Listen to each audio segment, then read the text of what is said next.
Il est hors de question que tu passes sans nous. Il est hors de question que ça finisse comme ça. Car je n'ai jamais vu un homme te chercher sans te trouver. Reste dans cette présence. Je n'ai jamais vu un homme te chercher sans te trouver. Il est le baba. Oh Rababou. Il est le baba. Marabakuntu Rabakashi Teketiribo Il est Rabababa. le baba.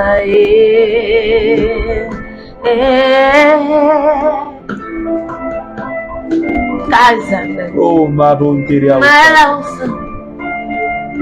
Merci Saint-Esprit. Sans me toucher. Il est hors de question que ça finisse comme ça. Car je n'ai jamais vu un homme te chercher sans te toucher.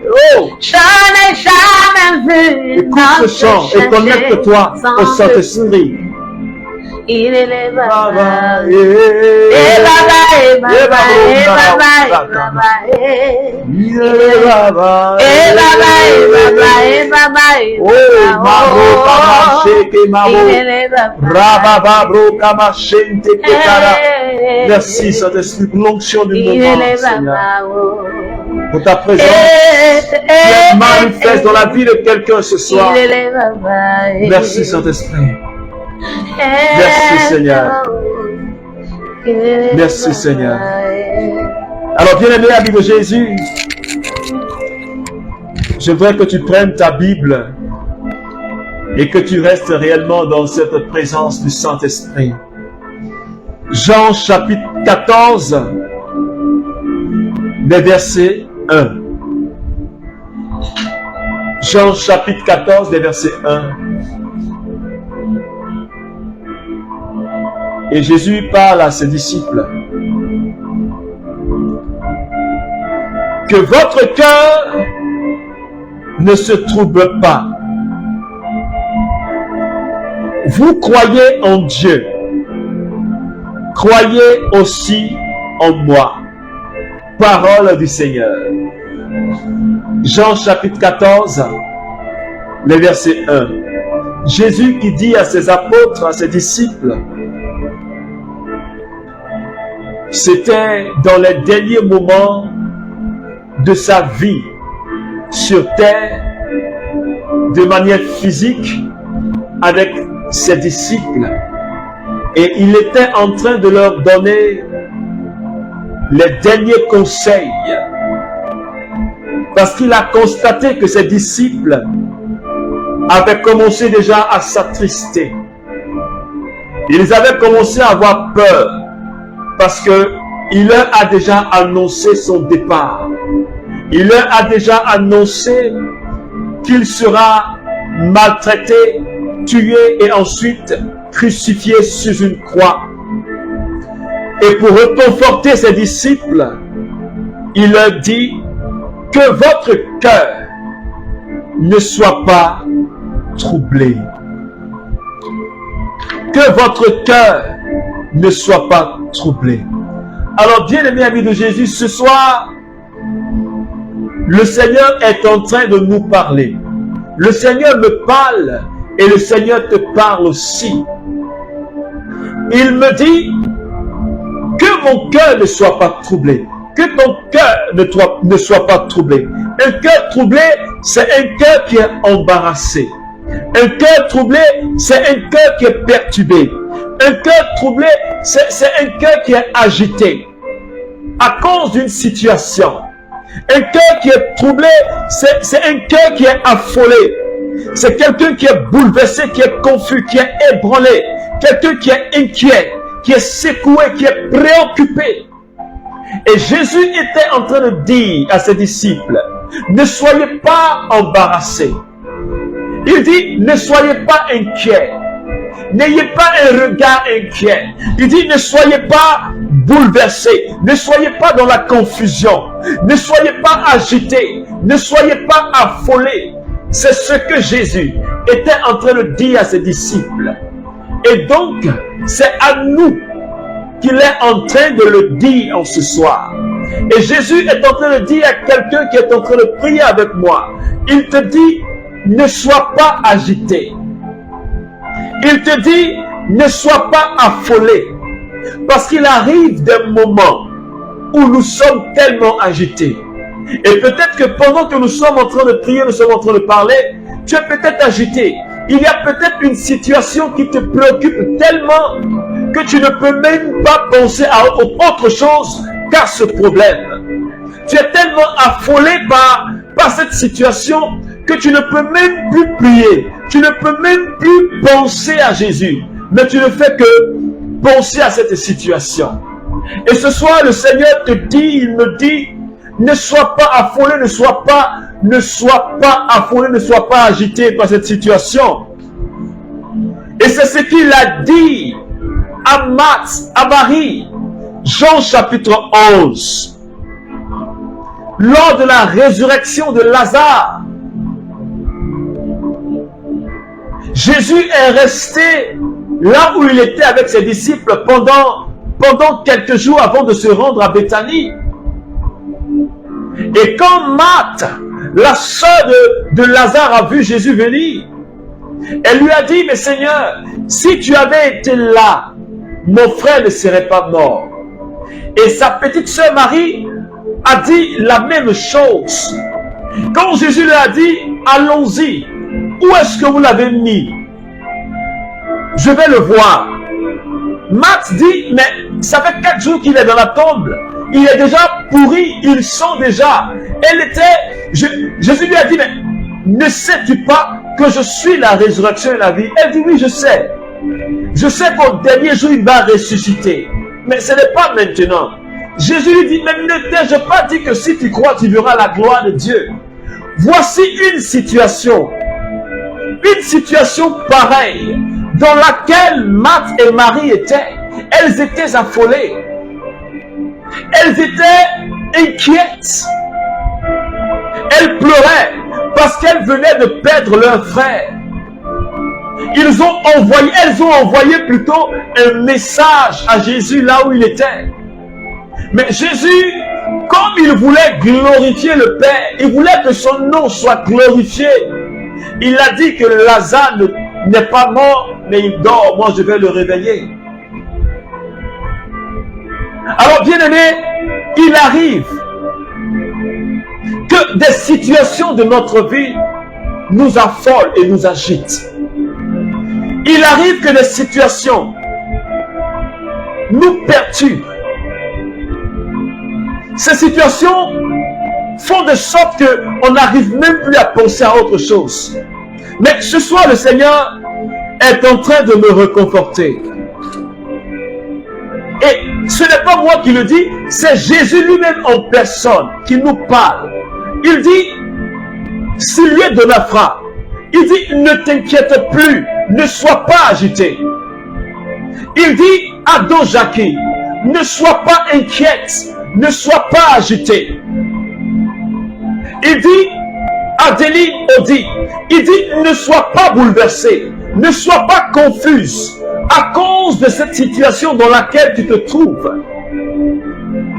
Il dit à Yapi Bénédicte, il dit, ne te lamente pas, ne sois pas ébranlé, que ta foi ne soit pas ébranlée à cause de cette situation. C'est Jésus qui parle. Et je voudrais que dans ton esprit, tu puisses actualiser toi-même. Tu puisses te mettre dans la scène.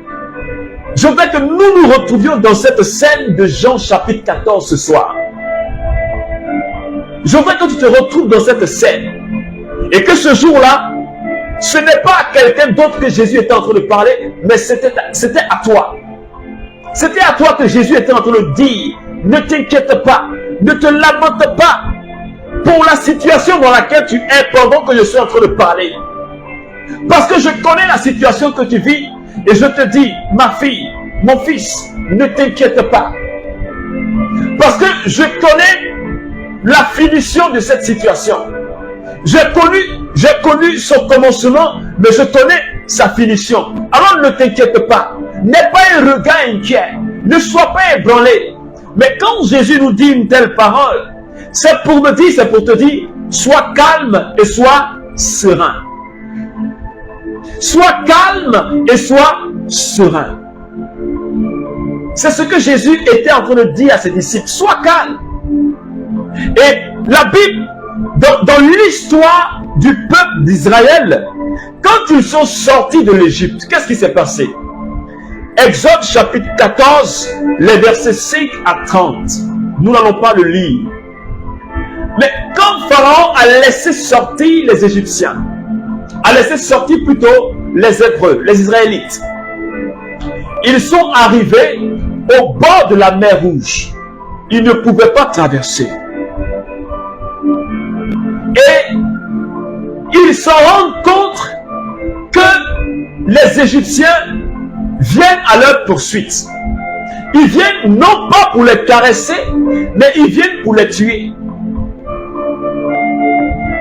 Alors quand le peuple de Dieu s'est rendu compte que Pharaon a détaché toute son armée derrière eux, ils étaient affolés. Ils ont commencé à crier. Ils ont commencé à interpeller Moïse. Ils lui disent, mais ce serait mieux que nous restions en Égypte. Mais tu nous as envoyés ici, là, c'est pour nous tuer. Et il n'y avait pas d'autre solution. Soit on se jette à la mer, on meurt, soit on se laisse tuer par les Égyptiens. Mais qu'est-ce que Moïse va leur dire? Moïse va rassurer le peuple de Dieu. Exode chapitre 14, verset 13. Moïse leur dit, tenez bon. Moïse dit, tenez bon. Comme Jésus est en train de dire à quelqu'un pendant que je parle. Il dit, tiens bon, ma fille. Il dit, tiens bon, mon frère. Il dit, tenez bon. Parce que Yahvé, votre Dieu, va se manifester aujourd'hui. Il va vous apporter le salut. Et vous allez voir, ces Égyptiens que vous voyez là, ces Égyptiens qui sont en train de vous attaquer, vous ne les verrez plus jamais. Et Moïse a rassuré le peuple. Et ce soir, le Seigneur est en train de rassurer quelqu'un. Pour te dire, c'est vrai, il y a une situation que tu vis. Mais papa te dit, tiens bon. Il dit, tiens bon. Parce que ta délivrance, ton salut n'est pas loin. Il dit, tiens bon. Parce que je suis le Dieu qui appelle à l'existence ce qui n'existe pas. C'est moi qui donne la vie aux morts. C'est ce que notre papa dit. Il dit, je donne la vie aux morts. Et j'appelle à l'existence ce qui n'existe pas. Je voudrais que ce soir, tu puisses t'accrocher à la parole. Tu puisses croire en cette parole. Ce n'est pas la parole d'un humain. Ce n'est pas ma propre parole que je dis. Mais c'est la parole que Jésus a dit. C'est la parole de Dieu.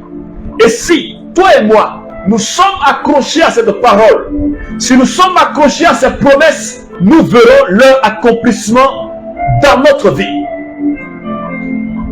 Et le peuple a été libéré des Égyptiens. Moïse leur a dit, calmez-vous. Tenez bon.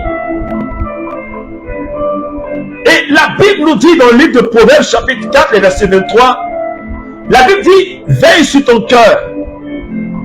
C'est de lui que jaillit la vie.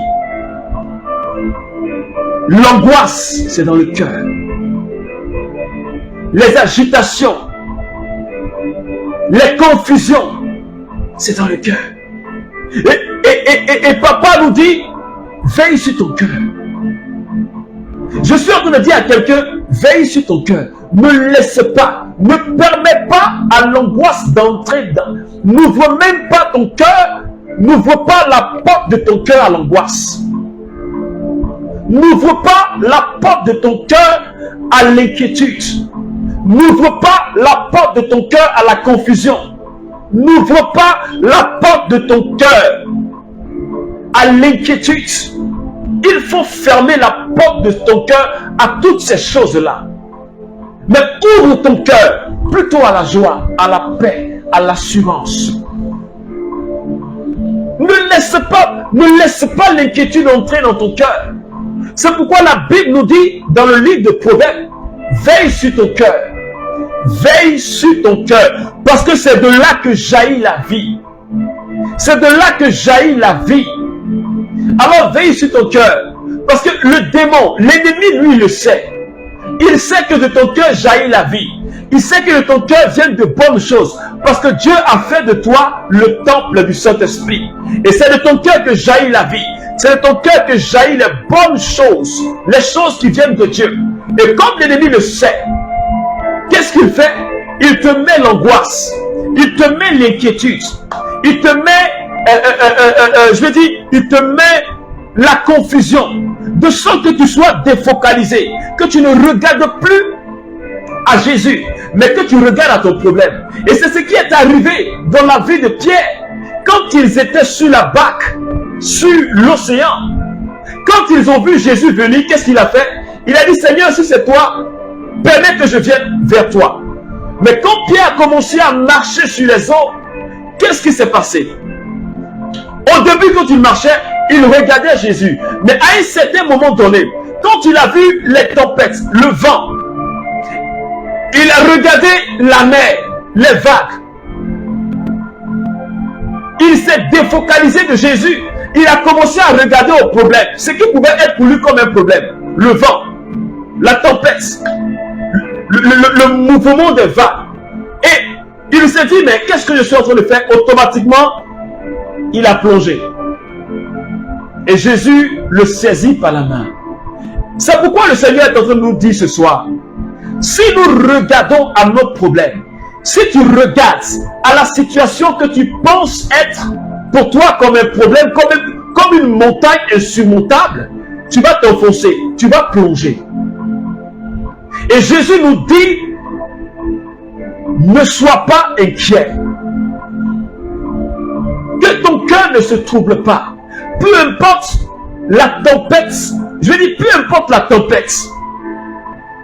Jésus sur la barque, pendant qu'il dormait, il y a eu la tempête. Et ses apôtres étaient affolés. Ils ont réveillé Jésus. Ils ont dit, mais Seigneur, nous périssons. Mais quand Jésus s'est réveillé, qu'est-ce qu'il a dit? Quand il a calmé le vent, il a calmé la tempête. Il dit, mais vous êtes des hommes de peu de foi. Vous n'avez pas cru. Je suis avec vous. Je marche avec vous. Je suis dans la barque avec vous. Je suis Dieu. Vous savez que je suis Dieu. Je suis Messie. Vous croyez ou est-ce que vous ne croyez pas? Ils n'avaient pas conscience de la présence de Jésus dans la barque avec eux. Alors ils étaient affolés. Ils étaient agités. C'est pourquoi, bien-aimé, je suis en train de te dire, si nous ne prenons pas conscience, si tu ne prends pas conscience de la présence réelle de Jésus dans ta vie, si pour toi Jésus c'est une vue de l'esprit, si pour toi Jésus c'est lointain, si pour toi parler de Dieu c'est un Dieu qui est lointain, si tu ne crois pas que Dieu est proche de toi, tu ne verras pas, tu ne vas pas expérimenter sa présence dans ta vie. Mais j'aimerais t'emmener ce soir à croire la présence réelle de Jésus. Une présence qui est palpable. Comme au tabernacle, sa présence réelle est palpable. Comme au Saint-Sacrement, sa présence réelle est palpable. Le plus souvent, nous ne le savons pas. Parce que Jésus est présent dans le très Saint-Sacrement. Il est présent dans le tabernacle. C'est une présence réelle. Ce n'est pas un symbole, mais c'est une présence réelle. Mais combien sommes-nous qui croyons véritablement et fermement en la présence réelle de Jésus? Nous sommes agités, nous courons dans tous les sens. Nous courons dans tous les sens, sans même aller voir Jésus au Saint-Sacrement, sans même aller voir Jésus au tabernacle. Parce que nous disons, nous ne croyons pas fortement en sa présence, mais on préfère aller se jeter dans les bras de quelqu'un, parce qu'on dit cette personne-là, quand elle prie, il y a des miracles qui s'opèrent. Mais on oublie que Jésus, il est présent au Saint-Sacrement, corps, âme. Il est présent dans toute sa divinité. Mais nous ne croyons pas fermement. C'est pourquoi on a du mal à expérimenter ses faveurs. C'est pourquoi on a du mal à expérimenter sa puissance. Et ce soir, il nous dit que votre votre cœur ne soit pas troublé. Vous croyez en Dieu. Parce que je crois en Dieu. Parce que si quelqu'un croit en Dieu, ton cœur ne doit pas être troublé.